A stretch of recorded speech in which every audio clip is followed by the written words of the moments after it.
بسم اللہ الرحمن الرحیم قال ولیس الکل متن کا اصل یہ ہے کہ تمام تصورات اور تمام تصدیقات بدیہی نہیں ہیں اور نہ ہی نظری ہیں۔ بدیہی اس لیے نہیں کہ اگر بدیہی ہوتے تو ہم کسی چیز سے غافل نہ ہوتے، نظری اس لیے نہیں کہ اگر نظری ہوں تو پھر دور یا تسلسل لازم آئے گا اور یہ دونوں چیزیں باطل ہیں۔ قال مصنف نے کہا ولیس الکل من کل منہما، نہیں ہے تمام ان دونوں میں سے ہر ایک سے بدیہی، وَإِلَّا لَمَا جَهِلْنَا شَيْئًا، ورنہ ہم کسی چیز سے بے خبر نہ ہوتے، ولا نظریًا اور نہ نظری، وَإِلَّا لَدَارَ او تسلسلا، ورنہ دور یا تسلسل ہوگا۔ اقول، یہاں سے متن کی وضاحت سے پہلے ایک تمہید ہے کہ علم یا بدیہی ہوگا یا نظری۔ علم بدیہی وہ ہے کہ جس کا حصول نظر و فکر پر موقوف نہ ہو۔ تصور بدیہی کی مثال جیسا کہ گرمی اور سردی کا تصور، تصدیق بدیہی کی مثال جیسا کہ نفی اور اثبات نہ جمع ہو سکتے ہیں نہ مرتفع ہو سکتے ہیں۔ نظری وہ ہے کہ جس کا حصول نظر و کسب پر موقوف ہو۔ تصور نظری کی مثال جیسا کہ عقل اور نفس کا تصور، تصدیق نظری کی مثال جیسے عالم حادث ہے۔ متن کی وضاحت سے پہلے تمہید ہے کہ علم یا بدیہی ہوگا یا نظری۔ بدیہی وہ ہے کہ جس کا حصول نظر و فکر پر موقوف نہ ہو، جیسا کہ گرمی سردی کا تصور، اور جیسا تصور بدیہی کی مثال جیسے گرمی سردی کا تصور، تصدیق بدیہی کی مثال جیسا کہ نفی اور اثبات نہ جمع ہوتے ہیں نہ مرتفع ہو سکتے، اور نظری وہ ہے کہ جس کا حصول نظر و فکر پر موقوف ہو۔ تصور نظری کی مثال جیسا کہ عقل اور نفس کا تصور، تصدیق نظری کی مثال جیسا کہ عالم حادث ہے۔ ترجمہ دیکھتے ہیں۔ اقول، میں کہتا ہوں العلم اما بدیہی، علم یا بدیہی ہوگا، وهو الذی لم یتوقف حصولہ، اور وہ ہے کہ موقوف نہ ہو اس کا حصول علی نظر و کسب، نظر و فکر پر، کتصور الحرارۃ والبرودۃ، جیسا کہ حرارت، جیسا کہ گرمی اور سردی کا تصور، وقت تصدیق، اور جیسے اس بات کی تصدیق کہ نفی اور اثبات لا یجتمعان، نہ جمع ہوتے ہیں، ولا یرتفعان، نہ مرتفع ہوتے ہیں۔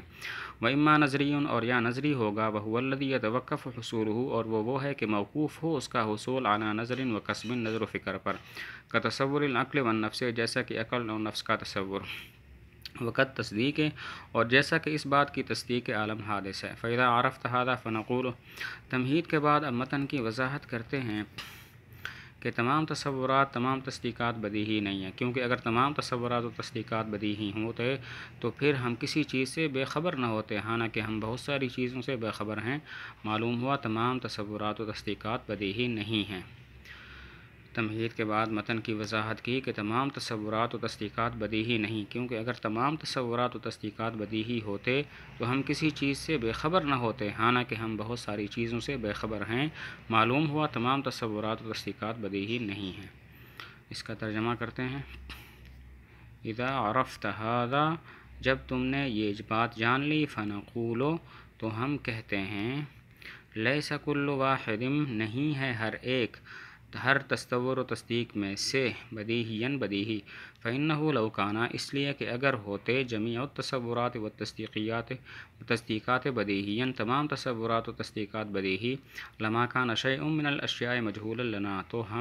ہمارے لیے اشیاء میں سے کوئی شے مجہول نہ ہوتی، وہذا باطل، اور یہ بات باطل ہے، وفیہ نظر، پچھلی دلیل پر ایک اعتراض ذکر کرتے ہیں اور اس کے بعد صحیح دلیل ذکر کریں گے۔ اعتراض یہ ہے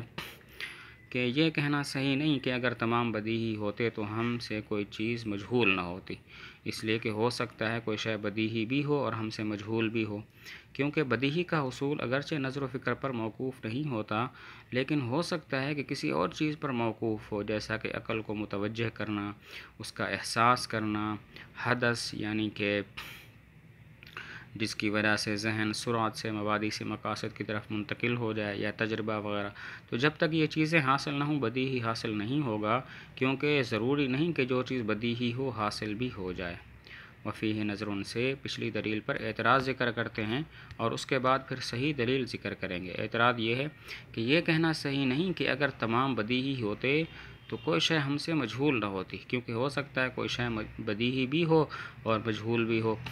کیونکہ بدیہی کا حصول اگرچہ نظر و فکر پر موقوف نہیں ہوتا، لیکن ممکن ہے کسی اور چیز پر موقوف ہو، جیسا کہ عقل کو متوجہ کرنا، احساس کرنا، حدث یعنی کہ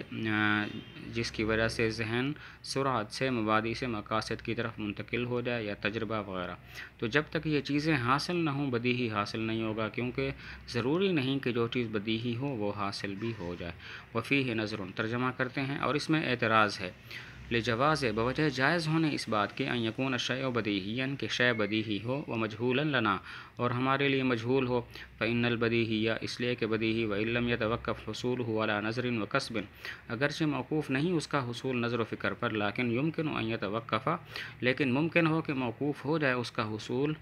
علی شیء آخر دوسری شے پر، یعنی عقل کو اس کی طرف متوجہ کرنا، اس کا احساس کرنا، حدث یا تجربہ یا اس کے علاوہ کوئی اور چیز۔ فما لم يحصل ذلك الشیء الموقوف علیہ پس جب تک وہ شے حاصل نہ ہو کہ جو موقوف علیہ ہے تو لم يحصل البدیہی بدیہی حاصل نہیں ہوگا، فإن البداہۃ لا يستلزم الحصول اس لیے کہ بداہت حصول کو مستلزم نہیں ہے۔